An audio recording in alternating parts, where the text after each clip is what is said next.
Welcome to Influential Entrepreneurs, bringing you interviews with elite business leaders and experts, sharing tips and strategies for elevating your business to the next level. Here's your host, Mike Saunders. Hello and welcome to this episode of Influential Entrepreneurs. This is Mike Saunders, the Authority Positioning Coach. Today we have with us Marta Skik Harich, who is a wealth and profitability strategist and founder and CEO of Prestige Business Enterprises. Marta, welcome to the program. Hi, Mike. Thank you for having me.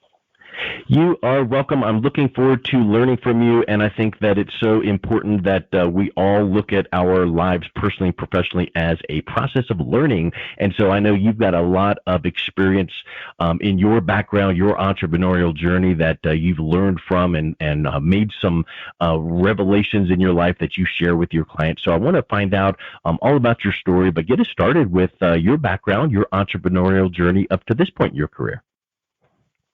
Oh, wow, Mike, it's a great question because for me, my entrepreneurial journey started when I was very young. And it wasn't because I was successful or wealthy in creating a business at a young age, but it's because I had a mindset that later on helped me create the success that I'm in right now. So it's interesting because my childhood was not the first glance where you could see a fairy tale success. I had many obstacles that people would not necessarily endure or find favorable in their development. So I'd like to share some of those with you because I'd like to help identify regular everyday challenges that could potentially steer you down the wrong path, but it's absolutely important to identify them so that you know when these challenges occur, all you have to do is change your mindset to move to a better place where you can make the right decisions. Yeah, that's so important that you even recognize that, looking back at, you didn't just look at your life and go, here's where I am now, but you're looking back going, you know what, here's a pillar where this happened and it could have gone this direction, but I chose to take the high road. So that's amazing. Thank you for acknowledging that. And it's interesting because the obstacles that I overcame, I didn't realize that I overcame them until much later in life. I had no idea that I was overcoming obstacles because as we're growing up as kids, we find life that we're living in as normal. Like if we're not comparing ourselves to others, we don't see how others are living life. So these obstacles that I'm realizing now were challenges, I feel pretty great, and I want to high five that 7-year-old girl that was overcoming these things as she was growing up. So, for example, my parents and I immigrated from Poland to the U.S. when U.S. had a shortage of engineers, and my dad and my mom and I moved here, and I left my childhood home, right? But the U.S. was a land of opportunity and dreams. And here, my parents told me that we can do anything you want to do. You can be anyone you want to be as long as you work hard and get educated. So they looked at me and said, you can create whatever life you want. So for me, that was normal, right? So back in Poland, we used to have to walk down the street to pump water out of a well for consumption and bathing. My mom and I would fill up 2 buckets and carry them back up to our house. So that wasn't very convenient, right? When we wanted to talk to family members, we'd have to either ride our bikes or walk 2 kilometers down the road so that we can hop on a phone at one of our friends' houses whose neighborhood happened to be set up for telephone wiring. So it wasn't very convenient, right? During the winters, my mom and I had to take a train to Warsaw, to the city, and we'd have to get in a line to get food at 4 a.m. so that we'd be at the front door by 8 a.m. when the door opened. At that point in time, there was a lot of scarcity in Poland. It was right during the Solidarity movement. There was a lot of political change and chaos, so it wasn't favorable for families. So we'd wait in line and we'd trade in our tickets for a pound of ham and a loaf of bread for the week. And that's a life that we led for several years until we moved here to the U.S. So when we first moved here, my dad had a steady job and he had $17 in the savings account, right? All of a sudden, everything became abundant. Grocery stores had lots of food in their aisles. There were tons of bananas and Cheerios and things I've never seen before, right? So it was interesting because, we'd go in and we'd buy a few pounds of bananas. My mom would eat them, we'd scarf them down because we've never had bananas in our lives before. So it was just a really, really interesting change. When we first moved here, we moved into an apartment. It was less than 500 square feet, not the ideal conditions. We lived there with 3 other families, and my bed was a couch cushion underneath the desk. My mom was a school teacher when she was in Poland. Here she was a cleaning lady. We took public transportation everywhere or walk whenever we needed to go buy something. It was after probably about a year of savings that we were able to buy a car and get a new apartment to live in by ourselves. But my parents always instilled, all right, work hard, get educated, make sure you have faith in yourself and your family. So fast forward, I'm enrolled in first grade, right? I'm enrolled in first grade and my schooling is not enjoyable. Let's just put it that way. I was bullied, my hair was pulled, I would get slapped, spit on, tripped in hallways. I was mocked for not speaking the language very well. So it was very traumatic for me. When I came home, I didn't have many friends, and I would just sit in my room and I would read and educate myself. And I wouldn't tell my parents what was really going on in school because I think it would have been hard for them to hear that. So I decided that I would just get out of this rut. I didn't want to be bullied. I didn't want to feel lower than. I didn't want to feel worthless in school, right? So I persevered. I changed my mindset. I watched TV. I watched Mork and Mindy, Bewitched, and Mr. Ed. I loved watching the talking horse. He made me laugh, and I learned English that way.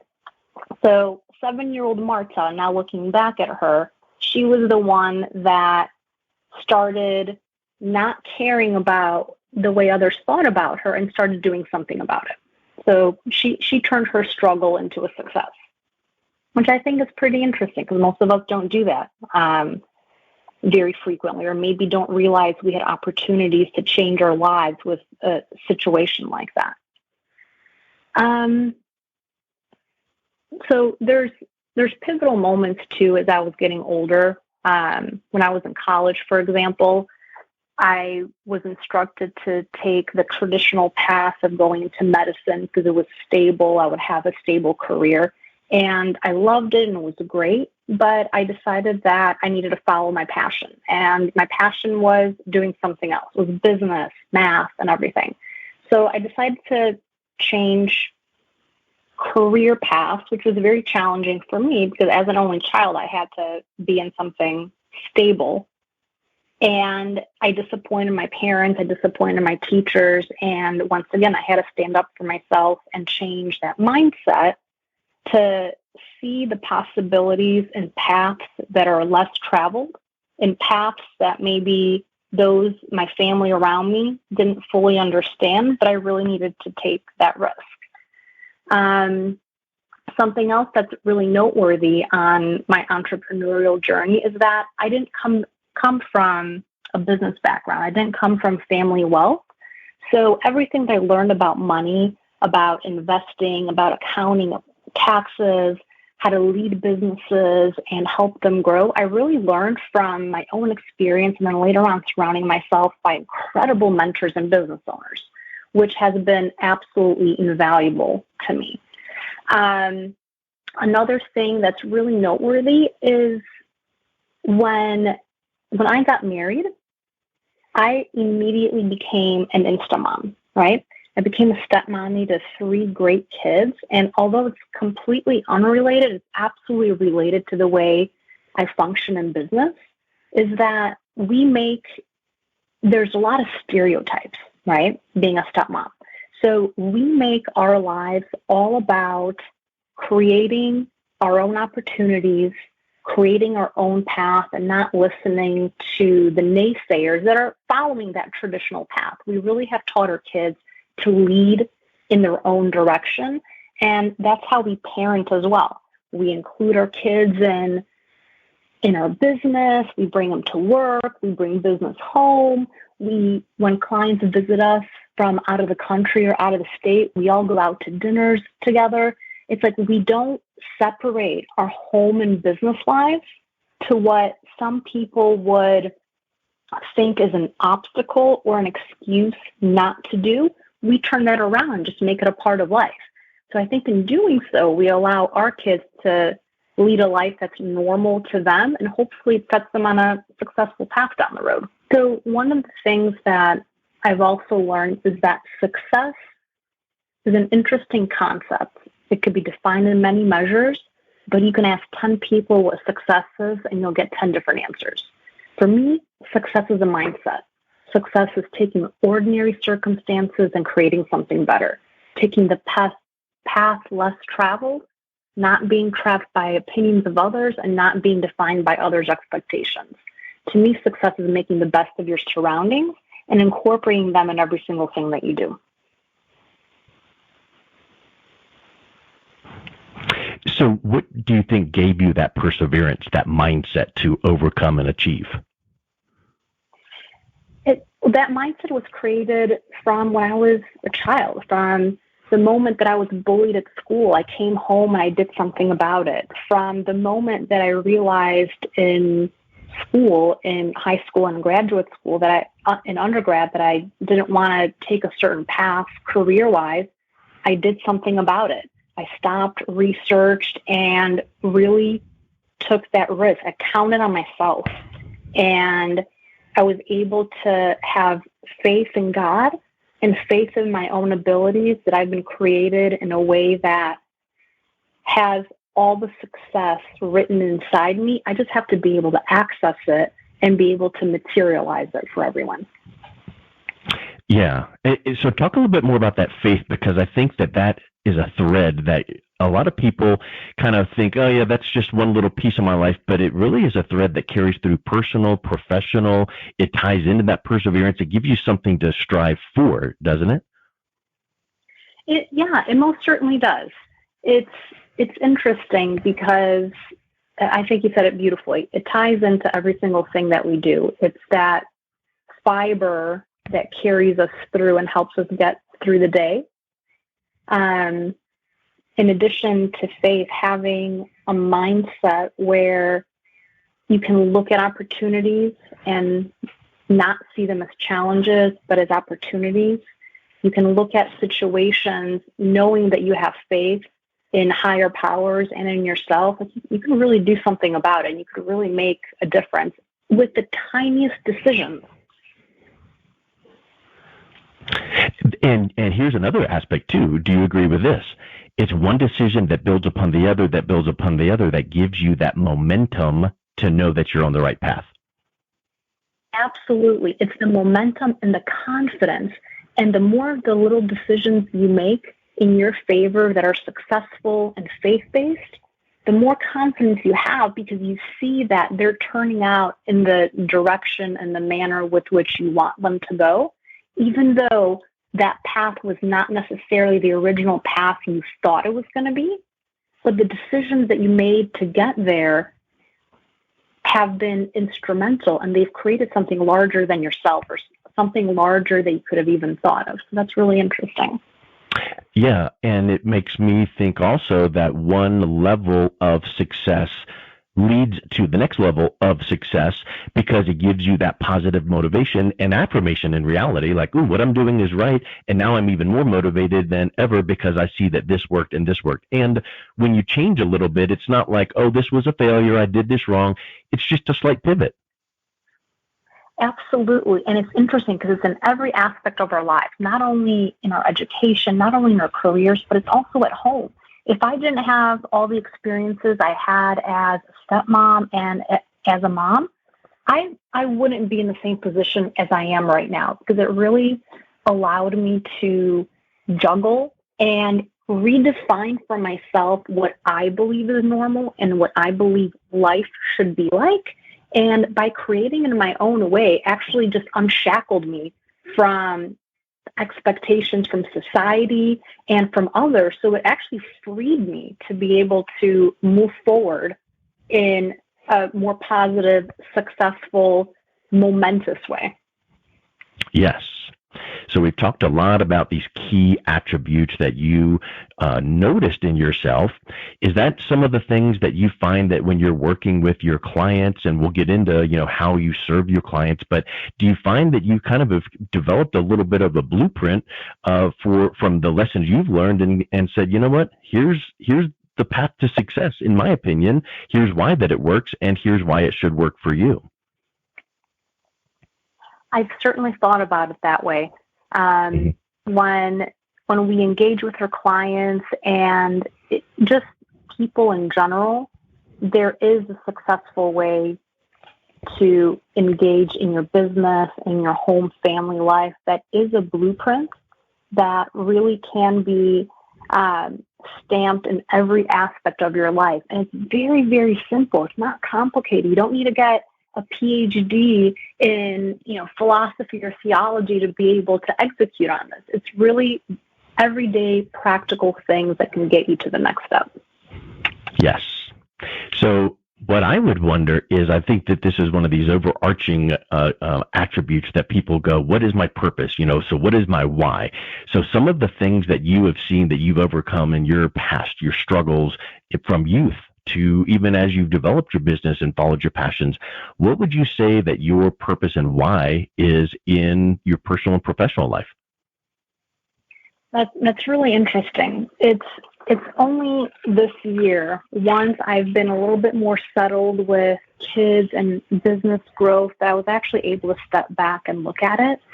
And I really believe that the purpose for me is to help people fall in love with money and to allow them to use it for a greater good, to marry everything that they're doing in their lives, from their professional career, traveling, home lives, and incorporate finances in a way that makes everyone feel better, pay it forward, and create extraordinary wealth mentally, emotionally, and with your faith and with your career and family. Yes, and if you can accomplish that, you can kind of check the box and say, I have contributed to society. Absolutely. Yep. I think it's a lifelong journey for me, and as I discover more of the successes that my clients have and they share with me, and more of the successes that my family has that I can see, it develops my skills and it sharpens my saw so that I can then pay it forward to others. Yeah. So let's talk a little bit about your wealth and profitability strategist focus in your professional life. Tell us a little bit about what that entails. Sure. So going back to that blueprint, wealth and profitability are on so many different levels. And we use our tax and accounting practice really as a tool to be able to help people find their paths easier and to be more productive, profitable in their businesses and their home life. So as a CPA and as tax and accounting professionals, we see people's tax returns and their accounting financial statements, and those are great, but there's so much knowledge in them and so much opportunity to take all those financial numbers and create a picture and almost reverse engineer what the client is searching for. And even though we can reverse engineer all these returns and there is a blueprint and a formula, each plan is different because each person's personal lives are different. Their short-term and long-term goals are different. So what we do as an overarching strategy, we create strategic tax plans that encompass people's short and long-term goals to reverse engineer where they want to be 3 and 5 years down the road and then reverse engineer exactly the steps they need to take now to help them succeed. So when you help them reverse engineer, don't you think that helps them clarify even some personal and business goals that they didn't even know they had themselves? Absolutely. And what's interesting too, when spouses come in or business partners come in that aren't spouses, they don't realize that their business they don't realize that their business goals are different sometimes. They might be operating on the same page, but they have different visions of where that business is going. And it's also interesting when spouses come in together as well, their views are many times so different from the other spouse. And sometimes that's that first conversation or interaction they're having with each other in that capacity. It's I consider myself a business psychologist in a way. Yep. Yeah. So what are some of the reactions you get from clients that you're taking down that path? They thank me for the clarity. It's clarity, but then it's more so their eyes. I can see that a light bulb was lit and I could see the excitement. I feel like I've unburdened them with all that business administration items that need to be taken care of and thought of, and allow them to just be themselves and be masters in their craft so that they can take their unique craft and align to their divine purpose. Yes. Have you ever had a client tell you that, now I feel like a new lease on my business life, you've given me that clarity, and now they take their business further than they thought it would even go? Yes. And it's interesting because many times people will realize that they don't even want to be in that business, because when we uncover their short and long-term goals, that's not where they want to focus. They can use their talents in so many other ways to get them to their end in mind much quicker than in the current business vehicle that they've chosen. Wow. And while that might feel like, ooh, we need to stop this and this was a mistake, in reality, that's a gift you're giving them to help them realize I might not be in the right business. Well, I think it's a gift. Sometimes they don't necessarily think it's a gift because it's an upheaval in their current lives, right? They have to dig up all the roots and figure out which direction they want to go. And many times that is scary for individuals, the unknown, not knowing what direction to take next. But then we take their hands and we guide them through the process to make sure that they're, catching at least the larger considerations before they make their decision or before they decide which direction they're really going to turn. Yes. Let's kind of talk a little bit about what specifically that you do without getting into detail, but where's the first place you start to help someone find and maximize their profitability? The first place we start is with what's required of every single business.